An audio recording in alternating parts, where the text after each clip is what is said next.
বৈশিষ্ট্য।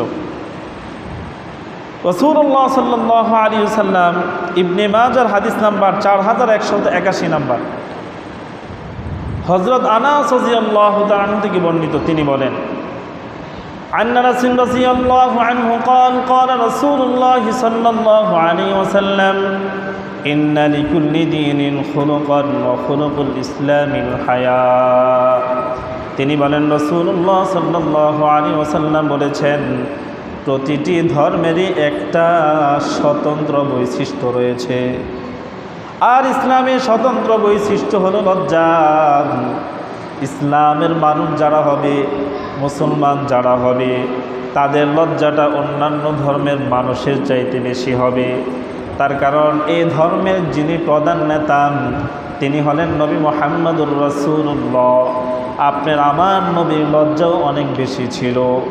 যে নবী অনেক মানুষ একসাথে হলে পড়ে সকলের সামনে মাথা উঁচু করে কথা বলতে লজ্জা পেতেন, জোরে আওয়াজ দিয়ে কথা বলতে রসুল লজ্জা বোধ করতেন। আল্লাহ রসুল সাল্লাল্লাহু আলাইহি ওয়াসাল্লাম শুধু মহিলা নয়, অনেক পুরুষ এক জায়গা জমা হলো, আল্লাহ রসুল মাথা নিচু করে কথা বলতেন, লজ্জাশীল ছিলেন, বেশি লজ্জা। আল্লাহ রসুল যখন বেশি লজ্জা বোধ করতেন, আল্লাহ রসুলের চেহারা মোবারক লজ্জায় লাল হয়ে যেত, চোখ লাল হয়ে যেত, শরীরের কালার বিবর্ণ হয়ে যেত। এতটাই লজ্জাশীল মানুষ ছিলেন, লজ্জার কারণে রসুলের চেহারা রং পর্যন্ত পরিবর্তন হয়ে যেত। এই নবীর উম্মত হলাম আমরা, এই উম্মতের জন্য, এই জাতির জন্য আল্লাহ পাক রব্বুল আলামিন সর্বশ্রেষ্ঠ সম্পদ পোশাক তাদের জন্য একমাত্র নাজিল করছেন। কাদের জন্য? মানুষের জন্য। আল্লাহ পাক রব্বুল আলামিন বলেন, আমি জানি মানুষ স্বভাবগতভাবে লাজুক, যারা বেশি লাজুক তাদের এই অবয়ব, এই আকৃতি দেহকে ঢাকার জন্য যত সুন্দর পোশাকের ব্যবস্থা আমি আল্লাহ করেছি, তত সুন্দর পোশাক গরু ছাগলের জন্য করি নাই, অন্যান্য পশুর জন্য করি নাই।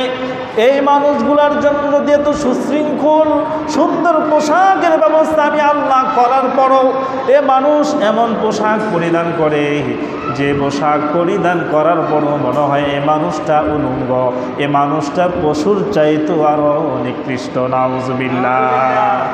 এরকম আছে নাকি নাই?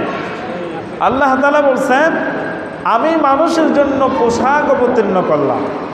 কেন? এই পোশাক দ্বারা মানুষ তাদের লজ্জাস্থান ঢাকতে পারবে।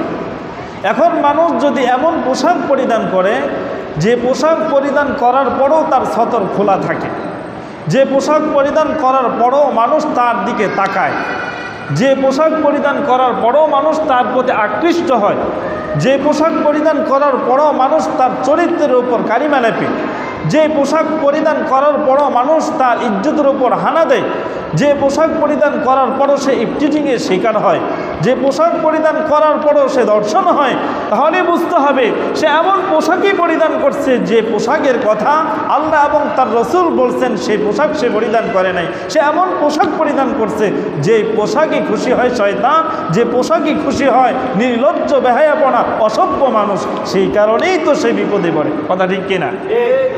তাহলে আপনার আমার ইফটিজিং হওয়া, আপনার আমার দর্শন হওয়া, আপনি আমি বিভিন্ন জায়গায় বকারে ছেলেদের শিশির শিকার হওয়ার কারণ হলো বেহায়া পোশাক পরিধান করা। এটা আমি পুরুষ হই অথবা আমি নারী হই, যেই হই না কেন, আমাকে নিয়ে হয়তো কোনো পুরুষ না হয় কোনো নারী আমার এই পরনের পোশাক দেখার পরে যখন তারা হাসাহাসি করে, তার মানে কি আমার পোশাকটা খুব সুন্দর, মানে এমন একটা পোশাক আমি পরিধান করছি যেটা মানুষের হয় না। এটা একটা মানুষ কীভাবে বলে? যেমন পুরুষের সতর হলো হাঁটু থেকে নিয়ে, নাভি থেকে নিয়ে হাঁটুর নিচ পর্যন্ত। এখন একজন পুরুষ প্রাপ্তবয়স্ক সে যদি হাঁটুর উপরে প্যান্ট পরে, নাভির নিচে তার প্যান্টের অংশ থাকে, হাঁটুর উপরে থাকে, যে কোনো ছোটো বাচ্চা দেখলো হাসে না? আরে এটা কী দেওয়া যায়? আরে এটা কী দাঁড়ে? এটা কি মানুষ না কী দেয়? হাসে না মানুষ? আরে এত বড় বুঝতে মারা মানুষ, এটা কী দেবেন? মানুষ লজ্জা দেয়। তার মানে এই লোকটার সাথে এই শর্ট প্যান্ট যায় না।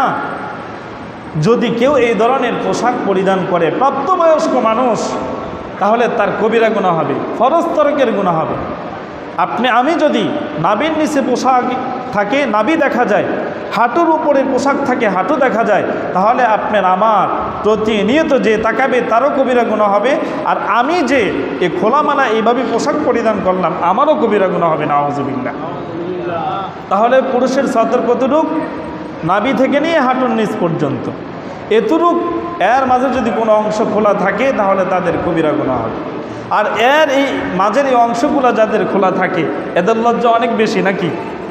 কথা বলেন না কেন? এদের লজ্জা কি অনেক বেশি? রাসূলুল্লাহ সাল্লাল্লাহু আলাইহি সাল্লাম অন্য হাদিসের মাঝে বলেন,